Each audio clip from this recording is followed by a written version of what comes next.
Phone murah lagi-lagi yang bawah 1000 semuanya tak berbaloi dan membazir. Betul ke benda ni? Bagi korang mudah faham, phone yang murah ni nama dia adalah entry level. Di mana entry level ni memang target dia adalah untuk budak-budak, warga emas ataupun golongan umur yang bekerja, contoh macam aku ni, tapi mungkin sebagai phone kedua, phone emergency ke. Itu benda yang mungkin misteri, tapi tak ada misteri sangat. Biasanya kalau aku review ke, kawan-kawan aku review, korang akan perasan untuk phone yang entry level ni memang kita orang jarang nak test gambar dan video. Sebab apa? Bukanlah buruk, tapi macam mana nak cakap, dia memang sesuai dengan harga tu. Dan kalau berbeza jenama sekalipun, macam Samsung ke, Vivo, Oppo, Honor sekalipun, bila harga dia macam tu, kamera dia mesti lebih kurang je. Mungkin sebab dia gunakan modul yang sama lah. Sebab bila harga murah, apa lagi nak bagi? Betul. Untuk entry level, kalau korang perasan lah, diorang akan cuba besarkan bateri 5,000 mAh, 6,000 mAh, 7,000 mAh boleh.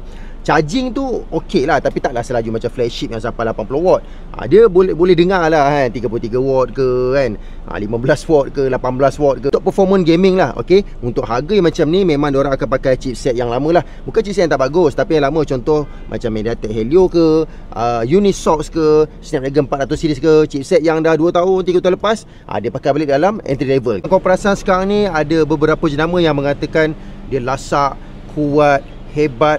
Tu kebanyakan, tak semua, kebanyakannya tu dekat entry lah tu. Sebab dia nak pulun dekat lasak. Setakat ni aku rasa yang dah jadi king untuk phone budget, dulu Redmi, sekarang macam Tecno dengan Infinix. Selain daripada harga, dia ada satu huruf ataupun tanda yang menampakkan dia adalah phone budget.